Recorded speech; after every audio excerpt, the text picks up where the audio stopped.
so we will now move to our next panel, which is devoted to the use of blockchain technology to design dispute resolution mechanisms for social media. And this panel brings together experts in decentralized justice, but also in ADR, so alternative dispute resolution. And just for those who are not totally familiar with the term, decentralized justice is a term referring to dispute resolution methods using blockchain technologies, just that. And personally, I use the term BDR for blockchain-based dispute resolution mechanisms. It's the same. So I'm really looking forward to this panel, which will allow us to discover how a BDR or a decentralized justice system can be used to moderate content on social media. I think it's a new thing, so I'm really happy to have this panel discuss this question. So it is with great pleasure that I introduce our next speakers, Anja von Rosenstiel and Helen Winter. I already introduced Anja this morning, who did a great job moderating the panel on human rights. So I'm very much looking forward to hearing you speak now on the subject of decentralized justice in content moderation on social media. It's going to be fun. Anja will be discussing this topic with Helen Winter, who is a professor at Pepperdine Caruso School of Law. Helen Winter also actively practices as a mediator and has an extensive background in mediation and intercultural dispute resolution. Her main research focuses on fostering agency and self-efficacy among minorities through a bottoms-up approach to alternative dispute resolution. So Anja von Rosenstiel and Helen Winter are thus both specialists in ADR, and they have crossed the Atlantic to share with us today their thoughts on the applicability of decentralized justice to dispute on social media. We are very fortunate to have them with us today. Thank you very much for being here. Anja and Helen, you have the floor. Which one of you is going to speak first? You are going to speak together. Oh, that's great. Good afternoon, everyone. It's morning for us, so we are completely fresh and ready to talk, right? I'm so fresh. Yes.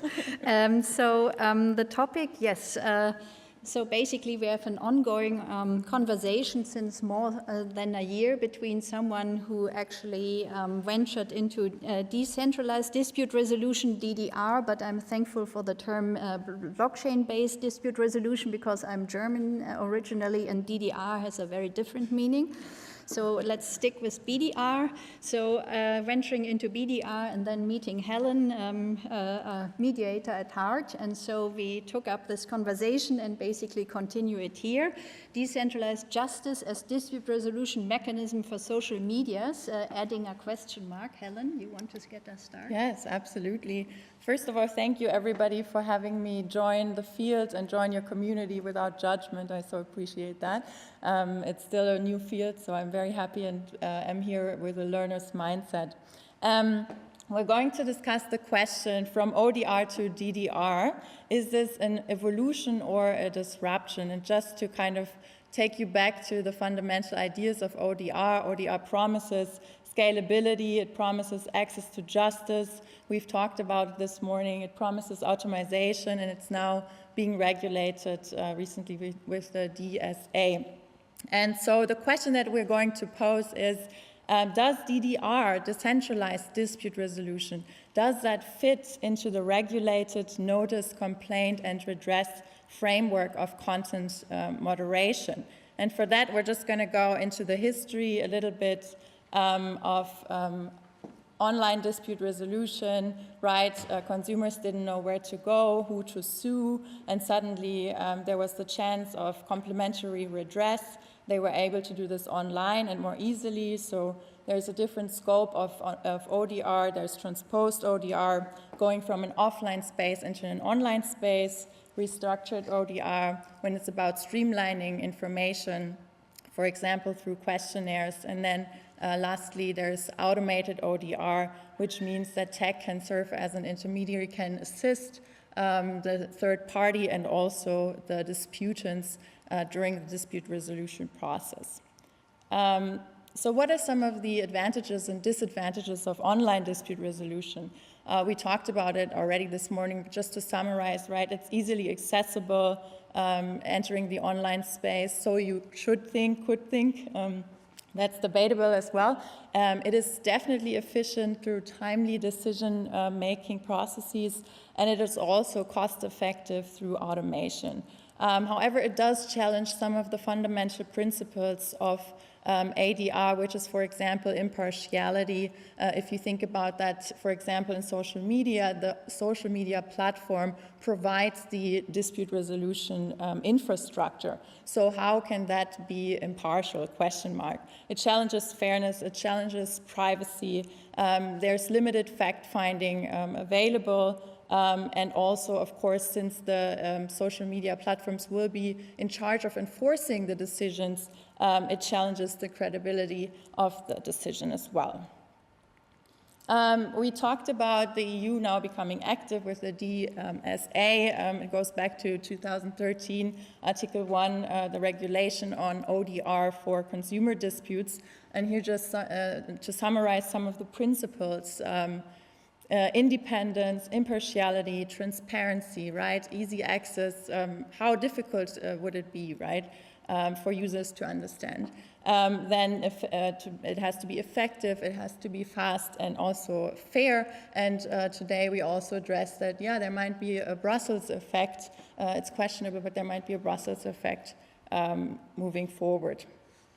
In particular, we want to highlight crowdsourcing.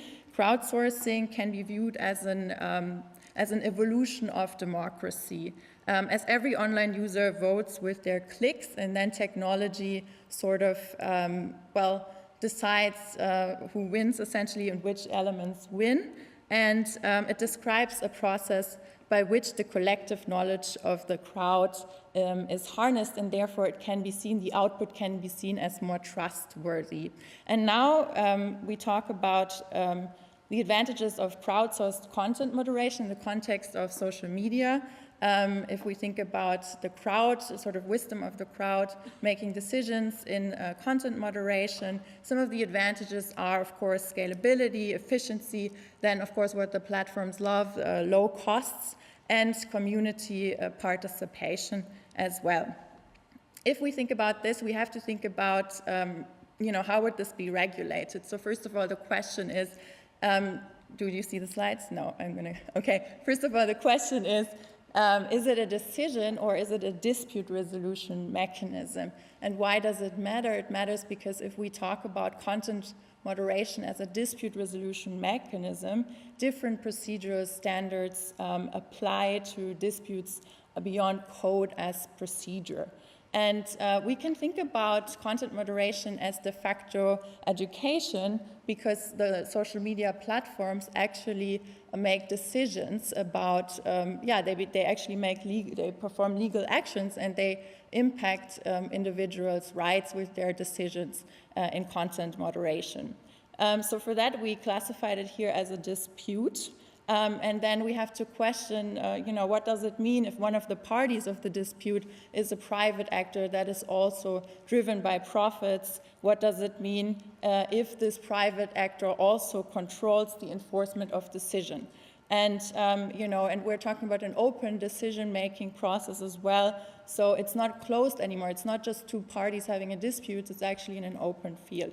So the question we're now asking is in how far DDR could potentially provide a solution here, or in how far DDR could be regarded as an evolution to ODR. And for that, I would like to hand the baton over to Anja to talk about that. Yes. So thank you for setting the stage, for giving me some criteria to play with, whether we can talk about an evolution or whether blockchain technology actually is so disruptive that we cannot see any continuity here.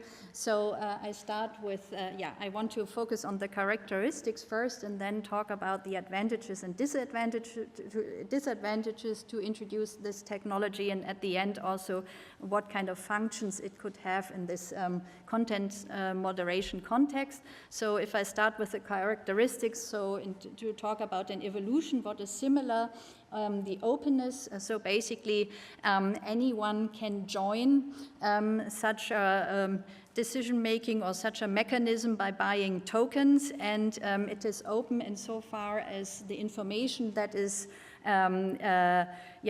in form of transaction is actually processed and stored on a blockchain as data ledger is also transparent and can be openly seen. It is decentralized. This is why we're talking about DDR, but decentralized meaning also not technologically just computers or peers interacting with each other, but it's also democratic because you have a peer-to-peer process, bottom-up, and as you say, everyone can basically participate, so it's democratic, and the focus is clearly on the user, if you want to, because you involve the community, and of course you have automation as well. There's of course the decision that is automatically executed by a smart contract, and also the coordination of many people is automated by the protocol. And what is different, and that is probably the disruptive element, which also I hope we will have a discussion later about, it is not like online where you openly interact and you know who's actually liking or not liking. It is a pseudonymous crowd. So what does this mean? That basically addresses or computers, wallets, are interacting with each other. We have already learned, like Wikipedia, for example, you have super users who have already a certain reputation, and the reputation is moderating behavior here. You have economic incentive doing that. So basically, if the majority takes a decision, actually, if you're part of the majority, you gain token, and if you're part of the minority, then you lose tokens. So there's a certain economic model to actually prevent abuse. Then the voting mechanism itself is transparent, and yes, it is token-based. So basically, instead of giving a like online on Facebook, you buy tokens, you have skin in the game, you have to lock up the tokens, and then vote by actually transferring tokens to the system. And this is, of course, expensive in a way, because you have to spend token to actually vote to make this transaction, and participation requires infrastructure. So I already said you have to have a computer, you have to basically have a wallet, you have to buy token. So this requires a certain infrastructure to actually be able to participate. The advantage of introducing such a technology, I have already said, is that it brings a certain openness and transparency to the content moderation context. And we have talked about neutrality and who's actually taking the decision. So the idea of this system is actually that anyone can participate, and once you have locked up your token, what we call staking, then jurors are actually randomly selected. Not appointed by a platform or by a centralized agent. And the fact that you have many people in the network actually taking the decision adds security to the system, that you don't have one single point of failure, one central agent you could attack and manipulate. And again, the wisdom of the crowd we have here too. And then, of course, taking a decision by majority adds efficiency. Using a smart contract to execute this decision automatically adds more efficiency and also certainty. And then, of course, if you have, I talked about the economic incentives, there is also basically decision-making based on game theory. Federico, you're the expert of the Schelling principle, meaning that there is a protocol behind this decision-making, so that adds predictability. The challenges of this technology is, of course, you introduce again another system that runs on software, so of course any kind of software can be hacked. So if you have a so-called 51% attack. Basically, if someone acquires the majority of token, you are, of course, in charge of the decision-making, to make it simple. Then, of course, the affordability, so not anyone can afford tokens, hold tokens, and engage in such a system. And of course, it's pseudonymous, so the question really is who is voting, so how do we deal with reputation, for example. And the decision-making, of course, is limited insofar as you have a smart contract assisting this mechanism, so it's a yes-no vote. It's a so-called binary decision-making. I already said the technology is rather sophisticated in the way that it's not like the iPhone moment where you just download your app and you are done. And of course, if you have a pseudonymous crowd, the community bias, yes, we have random decision making, but you don't know who is behind the wallet. Yes, the independent review. Let's say you could have another round of voting by, again, another pool of jurors, but of course this is not comparable to like a judicial review, and we have already discussed the independence with the oversight board this morning. It's of course an open question what you consider independence to be. And what are the functions that are offered? Basically, you can have blockchain dispute resolution light. That would be that you solely concentrate on the automatic execution of the decision. And we have learned this morning that it is an issue whether decisions are actually implemented, whether these platforms actually feel bound by it or are contractually bound, so an escrow could help here. Then the so-called oracles, so the blockchain is open, the base layer is open, but a smart contract, if you introduce a set of data, needs a so-called oracle. So basically a decision of a crowd could be a data set that could be introduced and after verification by the crowd into another system. And then at the end of the day we have curation, and basically that could mean that you list an item and then if the crowd does not contest the item, you could declare it to be fake or real. Depending on the design. And then, yes, we have something called the up and down voting prediction market, but I don't want to mention it too much here because, let's say, we talk about global solutions, and at least under the US jurisdiction, that already would be a financial instrument, a so-called event contract, and we would be in the realm of derivatives. Yes, but let's say the most disruptive element probably is that we talk about trustless technology, at least in originally when this technology came up. And we meant here in this context that the decision making is automated, so you do not have to trust the human in the loop to actually do what they say and say what they do. But of course, once you have humans who take a decision, even if the voting mechanism is supported by smart contracts, you again have to invest trust. And there, of course, questions appear. So who's actually voting, as I already have said, and who are actually the token holder? Do you delegate your tokens to someone else? Of course, how do you actually protect yourself and prevent these so-called 51% attacks? We have someone from Aragon here. I think there has been at least an attempt to launch a 51% attack. Perhaps you can say something about it. But how could we use this technology in the context, for example, of the DSA, which we have talked about in length this morning? And we have thought about not just pointing to problems here, but also try to come up with perhaps some solutions. So, Helen, if you want to get started. We have talked about trust and that this is actually at the core of these kind of systems.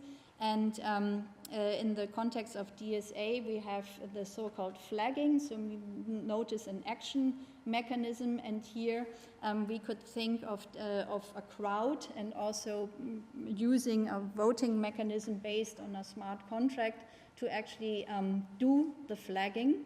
The advantage, of course, would be to involve the community. We talked about this morning, and more a bottom-up approach and user focus. Of course, we have to think also about the risk.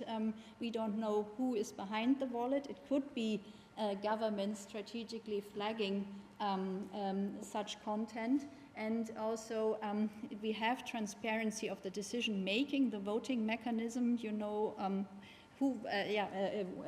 about the vote, but you don't necessarily know about the decision maker. And yes, of course, the question about expertise. We want to talk about the trusted flagger definitely has expertise, and we have already seen a quote just before that this means that you have to determine what legal and illegal content is, and this clearly points to expertise as knowledge and qualification. But Helen, what could be other sources of expertise? Right, so you could classify expertise with knowledge and, of course, qualification. However, you know, I'm familiar with peer-to-peer mediation, where you can also classify expertise with reputation or with user experience. Mm-hmm. And under that umbrella, we have now come up with a 3-step approach and some suggestions for flagging. We differentiate between an interest-based approach and a rights-based approach. And the idea is that we can integrate decentralized dispute resolution under the condition, and I say under the condition on purpose, that average users can, for example, could be provided with tokens by the platform, such that it's more affordable for them to even participate in the first place, such that they can become peer jurors. So that means that we will not look at external jurors provided, for example, by Kleros, Aragon, or Q. Rather, the average users could become peer jurors, and based on their experience, based on their cultural familiarity with the online platforms, they could, in the first instance of interest-based flagging, they could provide their expertise, so to speak. And this could then increase, of course, their co-determination rights. It could also incentivize user activism, because we know that users aren't very active these days, and because then they would have some financial incentive as well. It can also sort of decrease the power imbalance that we talked about previously that exists between the users of the platform and the social media platform, because suddenly there's a different mechanism in place and the users have more power. So the user base is empowered, and it can also lead to higher scalability. Again, this is an idea. This is a 3-step approach that we can discuss about later as well. So the second step. Yeah, and/or outside of the DSA, one could think about this crowdsourced veracity rating to put this on chain.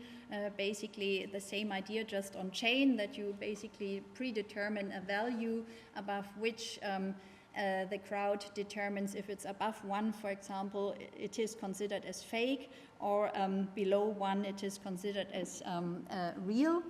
So basically taking account of the scalability challenge and still involve the user to be part of the decision-making process. But let's say once the affected user is actually putting in a veto, we are slowly getting into the rights-based approach. In the DSA, this would be kind of the complaint mechanism, Article 20, or even Article 21, outside dispute resolution. And we talked about expertise, and we are talking about violation of rights, and we have already learned that there are different categories of content.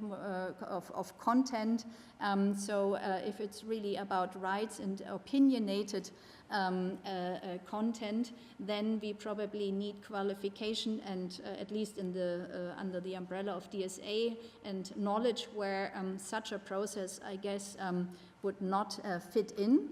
Let's say the open question here, of course, is what we consider as expertise, and that we have a certain sensitivity that if we talk about expertise solely as knowledge and qualification, that we are actually excluding a community approach or the user in a way. But of course the question is what can be done from a user perspective.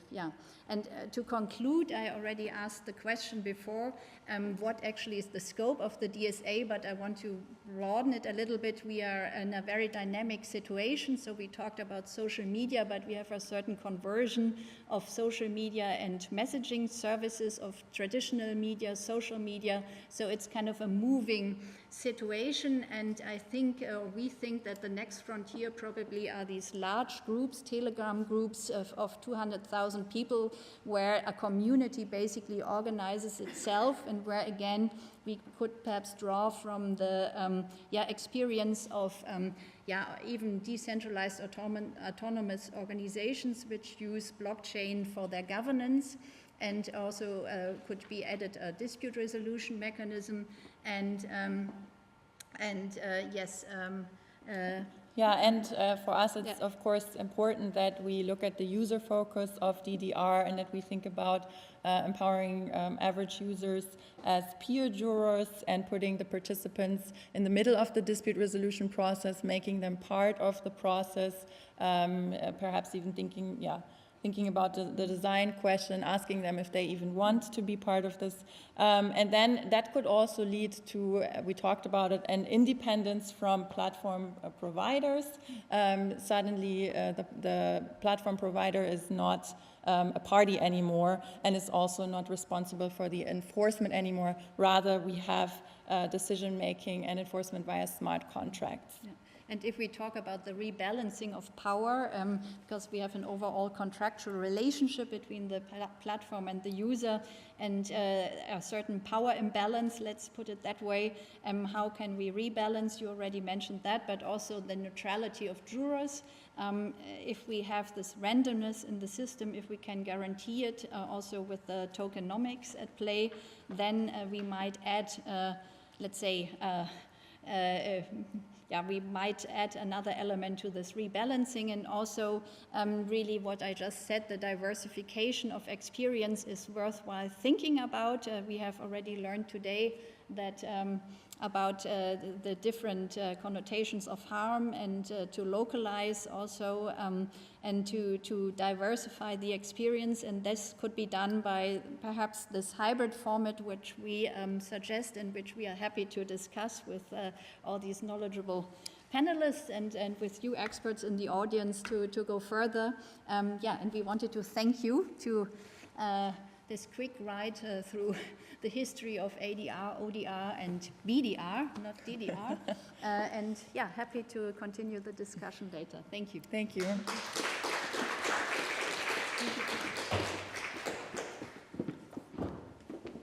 Do you leave it?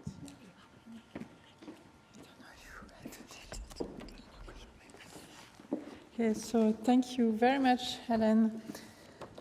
And Anja, thank you. Thank you very much, Helen and Anja, for this great presentation in 20 minutes of ADR, ODR, and BDR. So now we have all the acronyms that are possible. I'd like to introduce now our second speaker. Yes, you are here.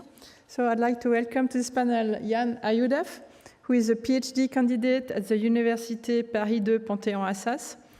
In his thesis, Yann explores the benefits of blockchain technology for developing new types of alternative dispute resolution mechanisms. And I would like to thank Yann for agreeing to replace his thesis supervisor, Bruno Defens, at very short notice. Thank you, Yann, to be here. And you are going to talk about the compliance of blockchain-based dispute resolution mechanisms with the principle of fairness or due process. Yes, thank you, Yann. You have your floor. Thanks.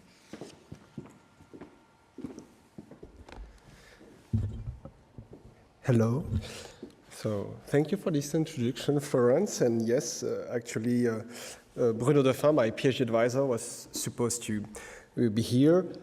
He's a professor of economics and specialized in law and economics, also lawyers. And so this presentation will tackle the topics of decentralized justice and dispute resolution on social media, at the light of law and economics. So the idea of the presentation is first to present you with some details. Decentralized justice, obviously, my precedent speakers did that, but we have to dive a bit on some stuff, then to speak about dispute on social media, and also the definition of fair regarding the law and economics, and give some insight and perspective. So the title is like, would decentralized justice produce fair decision for dispute on social media? First, what is decentralized justice? So here's a proposition of definition, like decentralized protocol that gather an assembly of jurors through a staking process from which blockchain users have a probability of being selected and must then vote on a set of options to be rewarded based on a set of economic incentives. So the important part is like the idea of gather people, pseudonymous people on a blockchain environment. They will have a likelihood to get selected, and then the idea is to put a set of incentive for them to vote among a set of options. So the characteristic of probability, the selection probability increase with the amount staked. The idea behind that is like to make them get involved. You know, the more I put at stake, the more I may tend to take into consideration the case, and we are always speaking of economic incentives, right? So it's not necessarily deterministic, but that's the definition of incentive, and the famous chaining point mechanism. So Federico yesterday presented the chaining point mechanism, but the idea is like an economic environment where people tend to choose the same option without the ability to communicate, because it represents to them kind of the more logic solution. And that's also one of the goals of the decentralized justice, is basically to put this environment to make people vote in a kind of common sense. So that could be a definition of decentralized justice. So the process of dispute resolution. At the core, we have the smart contract, so everything is settled with a smart contract. So let's assume that some users have basically staked some cryptocurrency, and then when you have a dispute, then in this example, like we have two parties, and assembly of jurors will be selected, and they will have then to vote among a set of options predefined by the party regarding some evidence, and then regarding the option chosen, which will be the focal point, then the smart contract is going to execute the solution decided by the assembly of jurors. All right, so I think that's probably, the key point of the presentation is not to define the fairness. And we are going to define the fairness regarding law and economics. So in our topic today, there is two main considerations: efficiency, fairness. But efficiency is not for today, fairness. Well, for law and economics in general, fairness is basically equity and how we will share some economic stuff.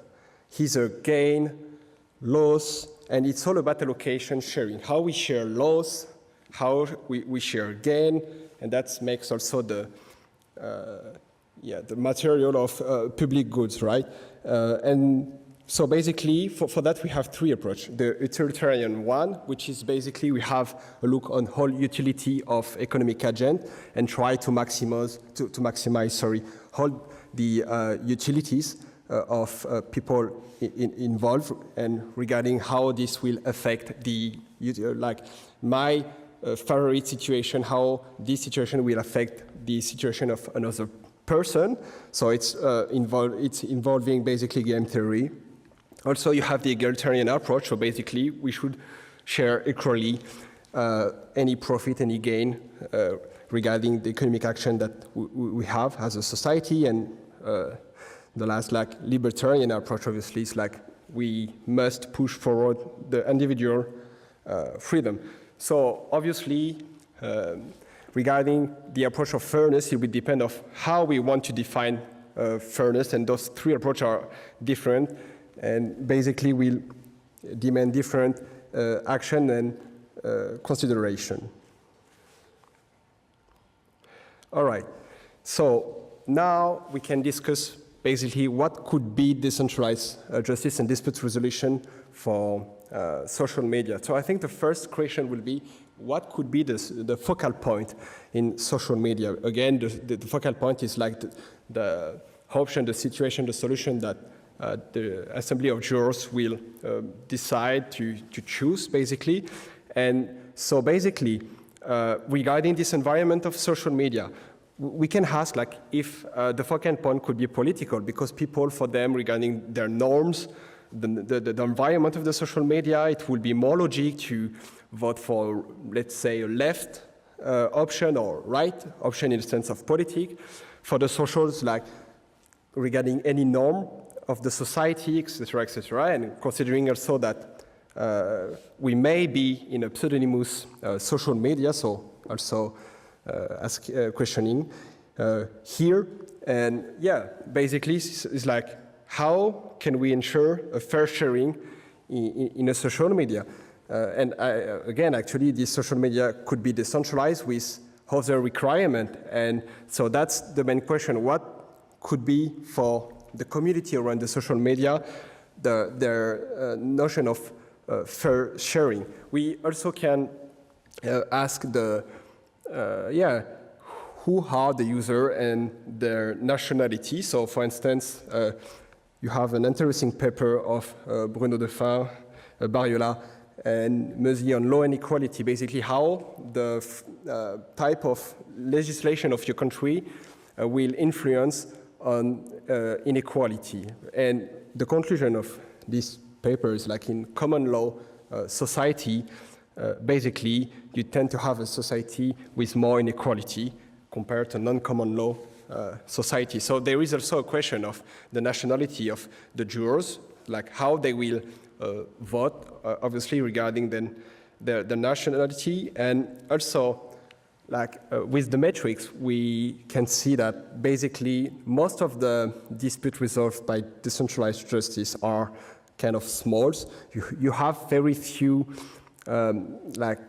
disputes with big amounts. Most of them are related to market prediction or what we call interoperability, of blockchains, so bridging, etc. But most of them, they are small disputes. So maybe also it could give a signal that at the end of the day, decentralized justice could help for small dispute on social media, and I will have some words in few slides later. And also, so I think we can agree on the fact that the process of Kleros is fair in the sense that everything is predefined and secured by a smart contract. And so the question rely on the result and regarding all the consideration, including the nationality of jurors and what could be the chaining point. If, basically policy could also lead to focal point, etc. So that's some question if those things could happen.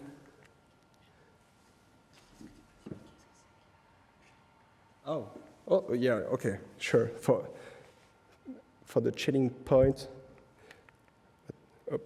what's going on with the, sorry.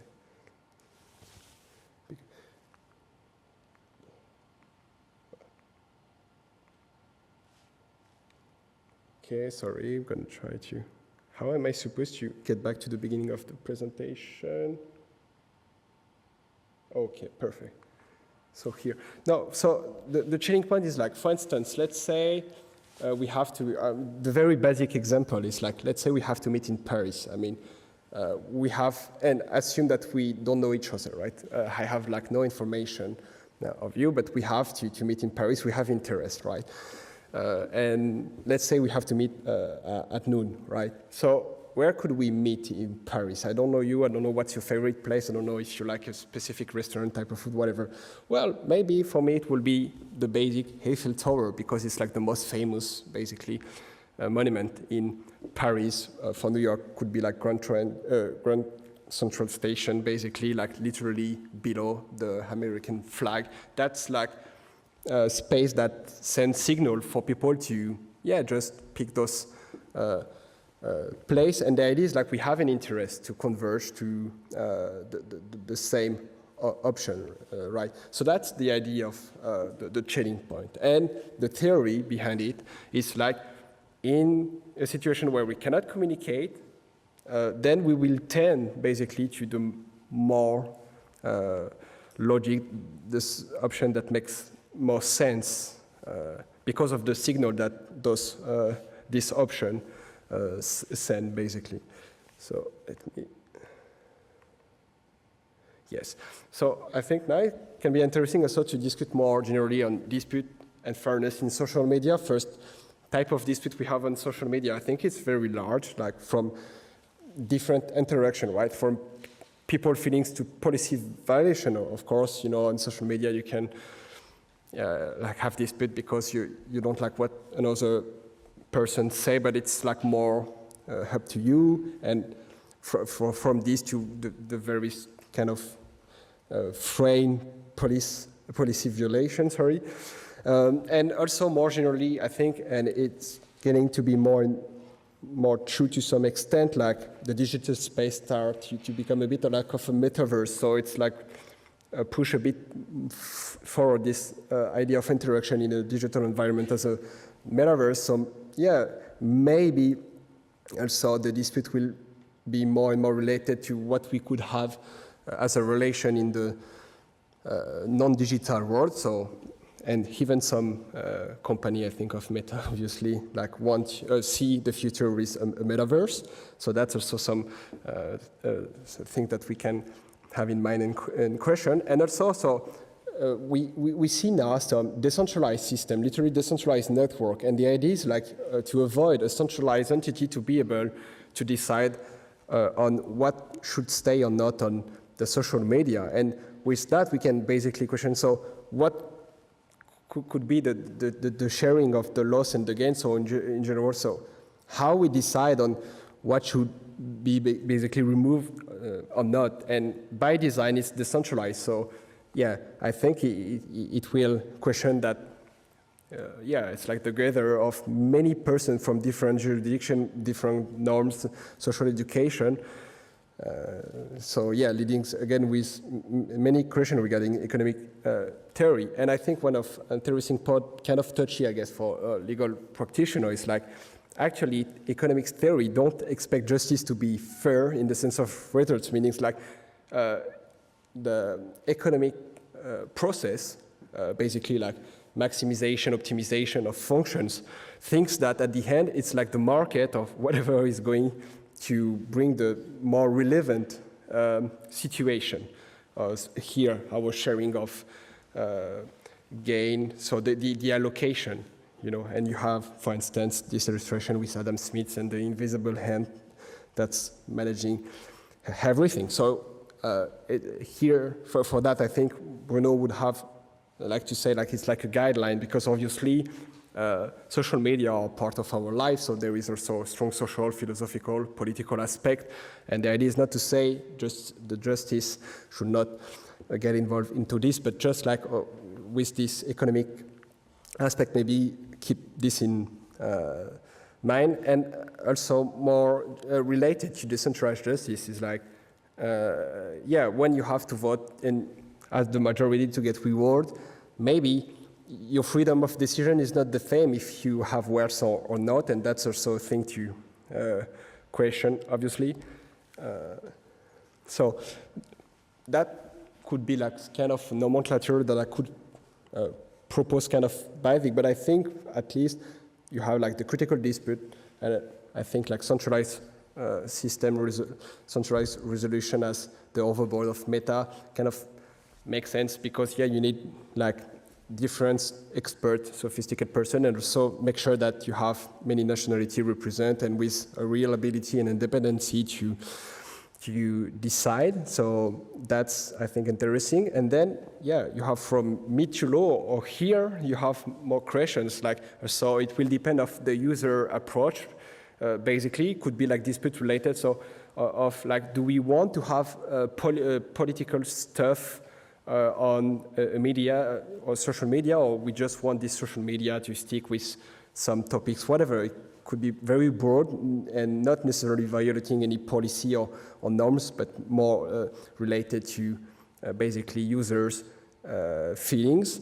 And yeah, here it could be like either users like report or whatever and ask for removing some contents versus decentralized justice like still potential users, but with the idea of focal point.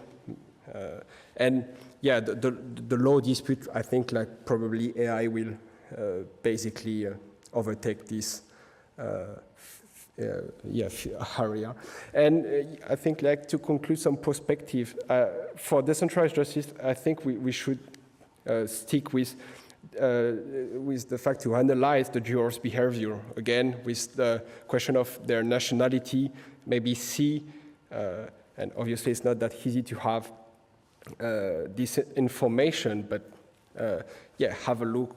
It's on-chain, it's like possible regarding the time zone and whatever, but it's important to have a look on that and see how basically they will behave. Also, decentralized justice is built on top of blockchain and public blockchain, so the development of those blockchain are quite important to make it accessible, you know, I think especially on fees to interact with the blockchain, and finally the scalability of dispute resolution in general, like as we heard this morning, you have like millions of disputes per year, so obviously you need a scalable solution, and it's obviously first rely on the infrastructure of blockchain, and second, the ability to gather relevant jurors to process those disputes. Thank you.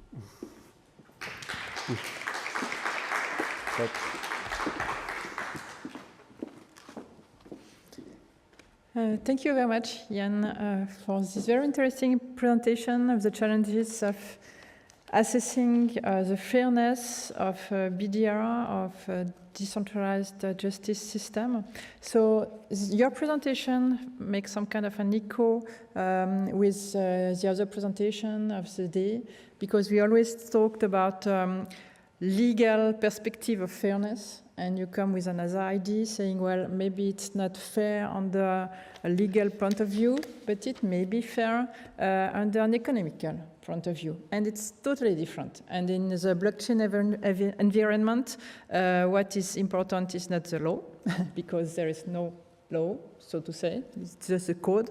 And what is very important is the economic fairness of the system, and not the legal fairness of the system. Now the question remains, if we can use such a system for content moderation, where we need some legal rules. So this is what you are going to introduce, Federico Ast. You are going to speak about decentralized justice system that could be used for content moderation on social media, and show us how it could work. And on this presentation, we can then build a new theory to say, well, maybe it's fair or it's not fair. It's fair under an economic point of view, and it's enough. Or it's fair also on a legal point of view, and it's good.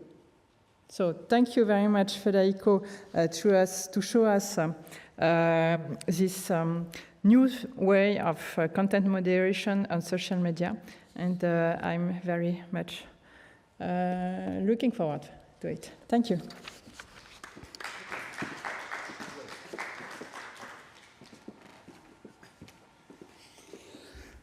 Hello, how are you? Thank you for staying here, not sleeping. I'm the last speaker of the day, I think. Let's have the presentation. And I'm going to tell you, where's the, to tell you about some things that we have actually built and tested a bit in Kleros in the social media context. And first, let me tell you a bit more about, let me tell you for the third time in 1 hour how this system works. So, because it's hard to understand it sometimes, so you have to really understand all of this incentive system.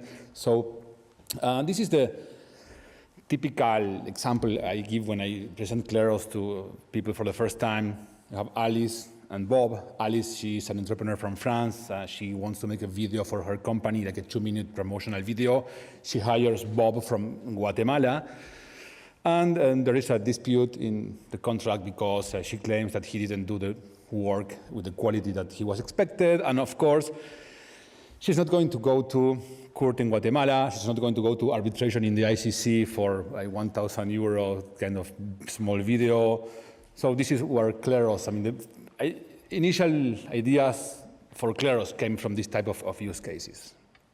So how does this work? When they make the agreement for the video, Alice sends funds into a smart contract, and they both agree that Kleros is going to be the arbitrator in case a dispute happens. If there is no dispute, everything goes well. Bob has his money, and she has the video. Everybody's happy. But if there is a dispute, this goes to Kleros, and the money stays locked into the smart contract like as an escrow. Kleros is a blockchain-based centralized organization that is going to pick a number of jurors, and these jurors are going to analyze the case and vote on who is right, each of them independently. Why Kleros is a blockchain application? Because we need this to be very transparent, because this is a dispute and parties need to trust the process. So the fact that Kleros is built on blockchain makes sure that the process is going to work exactly as it is in the code and everyone can audit it. So nobody can tamper with the evidence, nobody can tamper with the jury selection process, and nobody can tamper with the vote counting process, okay? So this makes both parties trust the process. Sometimes I say that this is kind of the online equivalent to the rule of law, in the sense that the process is going to work as it's intended to work. So in this case, the majority votes for Alice, so the Kleros decision is done, and then the smart contract that holds the fund sends them back to Alice, and she gets the money back, okay? This is the basic idea of how Kleros works. An important question is, okay, but who are these jurors and how are they selected? An important difference between Kleros and traditional systems is that in Kleros, people don't need to sign up with an account. They can preserve their anonymity. So let's say this woman, she wants to be a juror in cases in Kleros. She's video designer from, Cambodia, and she works in a company during the day, and at night she wants to make some extra money by doing arbitration or dispute resolution in Kleros. As I said, she doesn't need to say who she is. She doesn't need to sign up in some place. She just needs to get this token and called Pinakio. The token the name is inspired by the ID that jurors had to use in Athens, ancient Athens, to be drawn as jurors. So Kleros is a bit inspired in how justice system works in Athens. And basically this token is like a lottery ticket that gives you the right to be drawn as a juror in cases happening in Kleros, okay? So Kleros has different courts specialized in different topics. And so in this case, we can assume this woman will deposit the token into the court for videos. So other people will also deposit the token, and Kleros will pick a bunch of jurors, like 3 jurors, that are going to analyze the case and make the decision, okay? And the system is based on game theory, and in particular to research done by this gentleman you see on screen, Thomas Schelling, Nobel Prize in Economics 2005. And basically what happens here is that jurors, when they make the decision, they need to think what the majority will think about the case in order to decide. And they are rewarded if they agree with the majority, and they are penalized if their vote is different from the majority.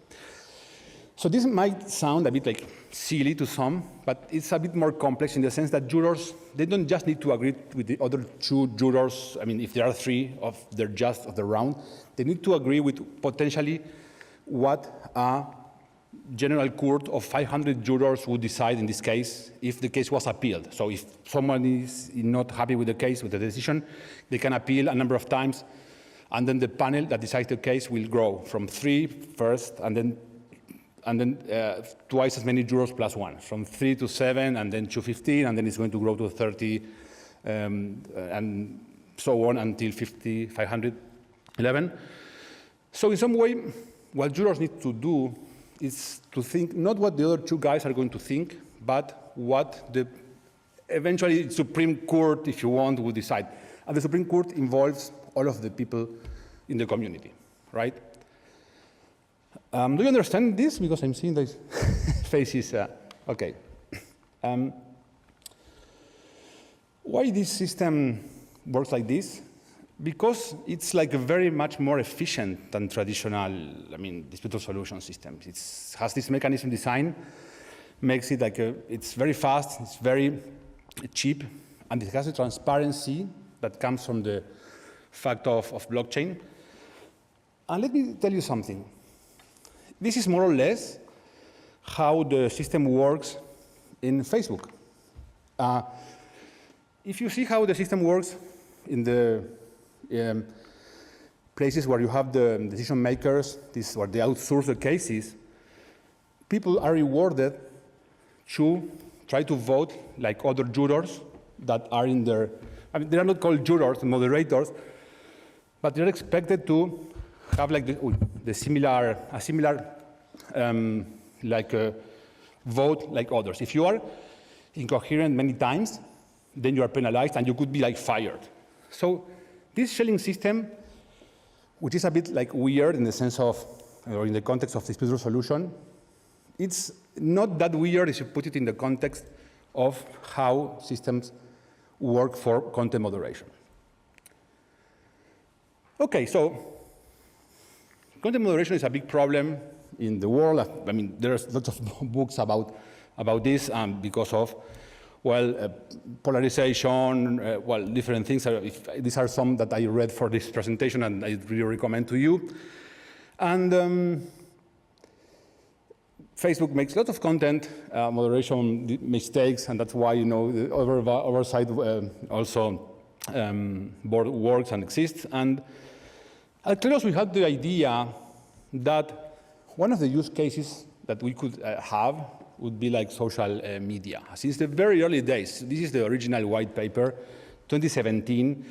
When we wrote this in that moment, we seemed like crazy people, what do you want this thing for social media moderation? But we saw that social media, problems, banning people from social networks was a kind of dispute that was being handled in a centralized way by the company, and this could be done in a more fair and transparent way by some kind of jury system, right? So this is the idea we had back then in 2017. And let me show you a bit of some experiments we made. So this has not has a lot of scale, but there are some things that we have already started to experiment, and one of them is an application in the context of misinformation. You, of course, have noticed that X have put in place a system that is the community notes, where people can, provide context to tweets that are done on the platform. And this is like a crowdsourced approach against misinformation because it's based on the community, right? So, 3 years ago, even before, Elon Musk was thinking of buying Twitter, or maybe he was already thinking, there was this application that we developed as a test that was a kind of decentralized community nodes system. This was done by a member of our team. So people would tweet something, and then anyone could challenge those tweets by, reporting it to this PTA platform, okay? And then you will have a tweet answering yours that tells you that you have been challenged, for your tweet. And then let's have one example. Imagine someone tweets drinking bleach, it's proven to cure COVID. So these guys on bottom are just users, so they are reading the tweet. So one of them can say, you know, oh, this is fake, right? And then this is like the challenge for the tweet, and then has to make also a deposit backing up their claim that this is a fake news. And this is what actually the interface looks like. You can see it here. You know, you put the tweet link, and then you can put a screenshot, and then you put the deposit. And then this goes to a curated list that was mentioned before that has lots of fake news, right? So you have a fake news list there, and anyone in the community can challenge them if they think they are not fake news, if the reports are actually not fake. So the drinking bleach thing, let's say nobody challenges because people think it's actually, you know, a fake thing. So nothing happens. So this piece of news stays in the list, and as it's in the list, it's considered to be fake, right? So let's say now that someone tweets that Biden is the US president, and someone challenges it on Twitter saying that it's fake. So this goes to the fake news list, and someone, well, this is, okay, this drinking bleach is already certified as fake, so but Biden goes to the fake list, and someone says, this is not true. Biden is actually the US president, so they can challenge it, and then put another deposit, and what happens now, there is a dispute between the guy who tweeted this and the challenger. So they can go this goes to Kleros, and Kleros' jury will decide who is right about this.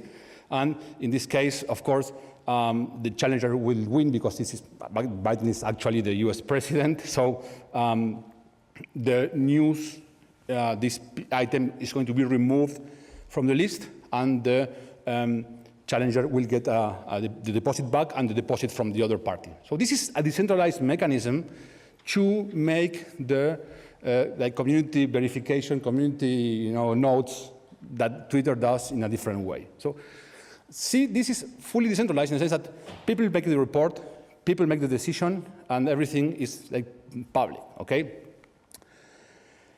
There is another reason why some people are skeptical about the community notes, and this is because there is a problem, there is a bias here. So in order to show the community notes, Twitter requires that users from different backgrounds upvote that the community note should be shown to the rest of users. So, and they take this information from previous tweets from users. What happens is that this requires a cross-ideological agreement that some piece of news requires context. This is easy to do if there is like a tweet about some airdrop or some kind of scam on which we can all easily agree that, well, it's like fake, basically. What happens in like more polarized issues where you will have to see part of the political aisle agreeing and the other part not agreeing? So it would become like more or less like a football game where you have like hooligans from both sides, and it's not that much about who is, if this is true or not, it's more like which team am I, right, basically. So, and this is why community notes, as it works with the incentives we have today, is limited, okay? Can decentralized justice help us reach a more neutral point of view? What if the users were incentivized to try to think what would the overall community think about whether this piece of news is fake or not? So now I have an incentive to try to empathize with the rest of people and try to decide what the community at large would think, crossing my ideological beliefs. Because if I don't do that, and I just vote for my team, I might be on the wrong side and lose my deposit. So then I am in a situation where if I go the polarization route, okay, I can go that route, but then lose money. This is a thesis I have. I'm not sure this is going to work like this, but this is a way in which the Schelling point principle could be used in order to fight misinformation. Let me tell you another experiment we did. It's about toxic behavior in online communities. You might have noticed that when you go online, well, people tend to be toxic in some cases, and especially if you work in the crypto ecosystem. So there are lots of people, claiming that there is, censorship, and people are, why did you delete my post? So lots of that type of drama. We had our own drama in our own community groups on Telegram, so on Kleros, so this happens all the time. And so we decided to launch this product called Kleros Moderate, that is a product for moderating online discourse. And it looks to go for a fair and transparent moderation of social media channels. So let me tell you a bit the idea of this. So the idea is that people will first participate in drafting the community guidelines for a Telegram group, Discord server, or whatever group of you want. This is working now for Telegram, but could be expanded to other places. People contribute into drafting the guidelines, and then maybe vote on them. And so this is the document. It would look like, for example, the guidelines of what is acceptable and not as speech in the group. And then when someone joins the group, they get this message saying, hey, these are the guidelines for the community, so you have to comply with this or you could be banned. Okay, I joined the group, and now we are having fun in the group, and joining, interacting, and then someone says something that is not appropriate, and what happens, someone reports that piece of speech, and then here you can see how it looks like in actually a Telegram group, where this is a bot called Susi that implements the Kleros Moderate product into the Telegram group. And so the speech is done, it is reported, the evidence is stored, like screenshot and saved in IPFS, so nobody can delete it. And then we need more confirmations from other members of the group who will accept that this user, who will validate that this is actually a good report, and so that it should go to trial, okay? So, and then we will have a jury that will decide, okay, we have this thing that happened in the group, these were the guidelines, this breaking the guidelines or not. The system is a bit more complicated than this, but it's enough for the training here. But you have like a trial between the defender, the guy who made the post, and the reporters, and then let's say that this is what the interface looks like. They can upload more information, they can defend their position, well, you can put more evidence and that.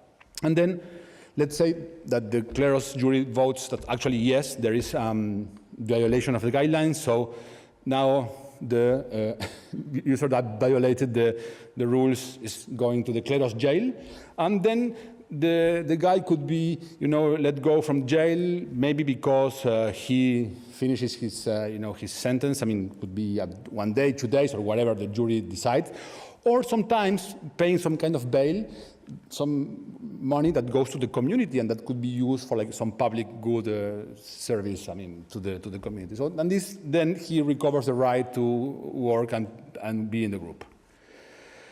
So this is another experiment we did. So it doesn't have too much traction now, but it's something that we are going to push in the future. And it's, remember, also a decentralized system where users make the reports, users make the decision, and everything is coordinated by economic incentives. So what do we think the future of free speech in the decentralized age is going to be? We think that there's going to be, and this was discussed before, a combination of technologies for more objective decisions that fake accounts or spam. This is the type of things or decisions that companies, Meta or any other social media company automates, because it's easier to automate these decisions. So ideally, in the future, there would be some open source AI protocols that would actually be transparent and show everyone how the decision is made, so there is not a black box with biases that we don't know.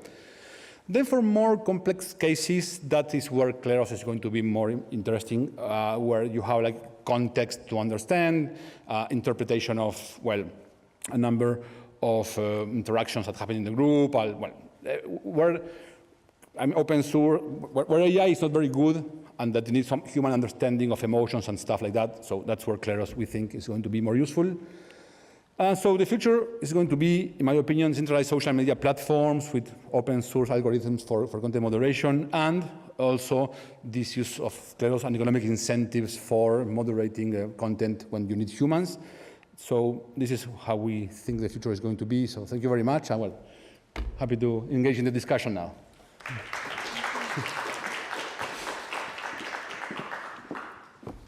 Well, thank you very much, Federico.